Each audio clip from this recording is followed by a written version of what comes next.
Hi friends, मैं सुरजीत लखनोत्रा आपका स्वागत करता हूं आपके अपने यूट्यूब चैनल सुरजीत लखनोत्रा एनएलपी पे। दोस्तों, कभी आपने ऐसा महसूस किया है कि आपको दिख तो कुछ नहीं रहा लेकिन आपके पास कुछ ऐसा है, कोई चीज़, कोई ऐसा लग रहा है कि कोई आपके आसपास खड़ा है। आपने भी कोई ऐसी पैरानॉर्मल एक्टिविटी देखी है जो आपको मजबूर करे कि हाँ, ये चीज़ें होती हैं, जैसे भूत प्रेत और ये चीज़ें। अगर आपका भी कोई ऐसा एक्सपीरियंस है तो आप अपना एक्सपीरियंस कमेंट में शेयर कर सकते हैं। दोस्तों, आज मैं आपको एक कहानी सुनाने जा रहा हूँ। ये कहानी है एक 24-25 साल के लड़के की जो नौकरी की तलाश में दिल्ली आता है। इस कहानी का मैं शीर्षक रखता हूँ मिडनाइट हॉरर, और जो मेन कैरेक्टर है हमारी इस कहानी का, उसका नाम रखते हैं लाखन। लाखन अपने 6 दोस्तों के साथ नौकरी की तलाश में दिल्ली आता है। उसको काफ़ी मशक्क़त करनी पड़ती है नौकरी ढूंढने के लिए। 2 महीने की स्ट्रगल के बाद उनको नौकरी मिल जाती है, और नौकरी मिलती है उनको गुड़गांव में, और वो रहते हैं दिल्ली में। गुड़गांव में एक पर्ल ग्लोबल लिमिटेड एक कंपनी है जो कि गारमेंट मैन्युफैक्चरिंग कंपनी है। उनके आईटी डिपार्टमेंट में हमारे जो मेन कैरेक्टर हैं लाखन, इनको जॉब मिल जाती है।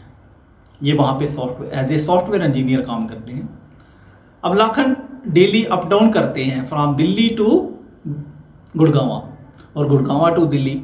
इनको उस टाइम पे मेट्रो तो होती नहीं थी गुड़गांव में, तो इनको 2 घंटे जाने में लगते थे, 2 घंटे आने में लगते थे वापस।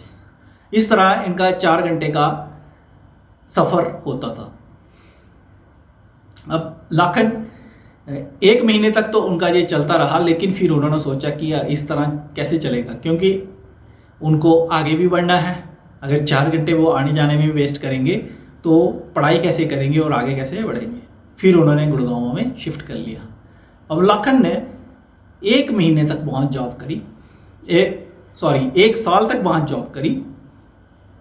उसके बाद उन्होंने वहाँ जॉब छोड़ के एक नई कंपनी ज्वाइन कर ली, एस्ट्रा बिजनेस सर्विसेज।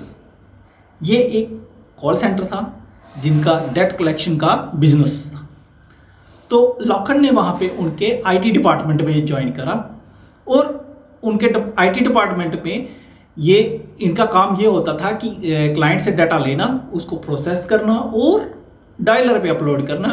और जब कॉलिंग ख़त्म हो जाती थी या शिफ्ट एंड हो जाती थी तो इनको वहाँ से डायलर से डाटा को डाउनलोड करना होता था और प्रोसेस करके रिपोर्ट्स बना के मैनेजमेंट को देनी। इस तरह इनकी जॉब अच्छी चल रही थी। लेकिन बीच बीच में जैसे कभी बातों बातों में कभी हाउसकीपिंग जो स्टाफ होता था वो इनको वहाँ पे कुछ पैरानॉर्मल एक्टिविटी की कहानियाँ सुनाते रहते थे। वो कहते थे कि जैसे कि हम लेट नाइट जब काम करते हैं तो ऐसा लगता है कि कोई कोने से कोई आवाज़ हो रही है, जब कोई बुला रहा है, लेकिन जब वहाँ जाते थे तो वहाँ कोई नहीं होता था। सिमिलरली कई बार नल अपने आप खुल जाते थे वॉशरूम में। अब लाखन ने बहुत सारे र्यूमर्स और भी सुन रखे थे, लेकिन उन पे यकीन नहीं करता था, क्योंकि कुछ ऐसा मेजर इंसिडेंट हुआ ही नहीं जो उनको इस चीज़ को बिलीव करने के लिए फोर्स करे, या मतलब कि उनको मजबूर करे। एक शनिवार की शाम को लाखन की ड्यूटी होती है। जनरली क्या होता था कि जो एक्स्ट्रा बिजनेस सर्विसेज की जो शिफ्ट चलती थी वो 5:30 से लेके 1:30 बजे तक रात को, और रात को 1:30 बजे से लेके सुबह 8:30 बजे तक चलती थी। और शनिवार को वो शिफ्ट एक ही शिफ्ट होती थी, और 5:30 से लेके 1:30 बजे तक। एक शनिवार को लाखन की ड्यूटी लग जाती है। अब लाखन 4:30 बजे अपने टाइम से पहुंच जाते हैं और डाटा को प्रोसेस करते हैं, डायलर पर चढ़ाते हैं, डायलर को रेडी कर देते हैं, और फिर लोग आना शुरू हो जाते हैं और वो अपनी सीट लेते हैं और कॉलिंग करना शुरू कर देते हैं। इस तरह जो प्रोडक्शन थी वो चालू हो गई। जब प्रोडक्शन चालू हो गई तो उसके बाद उनके पास बहुत ही कम काम होता था वहाँ पे आईटी डिपार्टमेंट में, सिवाय डायलर के इशू या कुछ ऐसा इशू फ्लोर पे आ जाए जिसको कि आईटी डिपार्टमेंट रिजॉल्व करता था। अब लाखन रिलैक्स था, वो कभी मूवी देख रहे थे, कभी उधर चाय पी रहे थे, कभी कुछ कर रहे थे। और एक और रीज़न भी था उनको रिलैक्स होने का, क्योंकि उनके बॉस और टीम लीड उस दिन छुट्टी पे थे, उनका वीकली ऑफ था और लाखन अकेले ही आईटी डिपार्टमेंट में थे। 1:30 बजे शिफ्ट ख़त्म होती है। अब लाखन अपना काम शुरू करते हैं। जनरली क्या होता है कि हाउसकीपिंग जो स्टाफ होता था वो लेट नाइट तक रुकता था अपने हाउसकीपिंग काम के लिए और बाकी कामों के लिए, लेकिन उस दिन वो भी 1:30 बजे बाकी स्टाफ के साथ निकल जाते हैं। अब प्रोडक्शन जो फ्लोर था वो बिल्कुल खाली था और उसकी लाइटें सब बंद। अब 2 जगह पे लाइटें जल रही थी, एक थी रिसेप्शन पे और एक थी आईटी रूम में। अब जो रिसेप्शन थी वो आईटी रूम से 50-60 मीटर की दूरी पे होगी और जो रिसेप्शन थी वो फ्लोर के बाहर थी और ग्लास वॉल जो डोर था, ग्लास डोर, उससे लाइट अंदर आ रही थी। अब लाखन अपने आईटी रूम में बैठे हुए हैं और उन्होंने बाहर झांका तो देखा बाहर अंधेरा ही अंधेरा है। तो एज यूजुअल लाखन ने अपना काम शुरू कर दिया, क्योंकि उनके माइंड में कुछ था ही नहीं कोई ऐसा। अब लाखन की जो सीट थी वो टफन जो ग्लास वॉल है उसके पास थी। अब लाखन अपना काम कर रहे हैं। 2 बजे के करीब रात को मिडनाइट पे एक जोर की आवाज़ होती है टफन ग्लास वॉल पे, जैसे किसी ने दोनों हाथों से उसको पीटा हो। और उसी टाइम लाखन की सीट और टेबल जिस पे कंप्यूटर रखा हुआ है वो दोनों हिल रही हैं, जैसे कोई दोनों हाथों से उनको हिला रहा है। अब लाखन शॉक्ड हो गया। तो 3-4 मिनट के बाद लाखन को होश आया। होश मतलब कि उन्होंने अपने आप को संभाला और एक्सटेंशन पे उन्होंने रिसेप्शन पे कॉल किया। गार्ड से पूछा कि क्या कोई भूकंप आया था। गार्ड बोले नहीं सर, कोई भूकंप नहीं आया था। दूसरा क्वेश्चन लाखन पूछते हैं कि आप सो रहे होंगे। तो लाखन कह रहा है, गार्ड कह रहे हैं कि नहीं सर, मैं सो नहीं रहा, मैं मोबाइल पे पिक्चर देख रहा हूँ और मैं पूरी तरह से जागा हुआ हूँ। लाखन ने उनको आईटी रूम में बुलाया। अब लाखन ने उनको सारा किस्सा सुनाया। गार्ड भी शॉक्ड हो गया।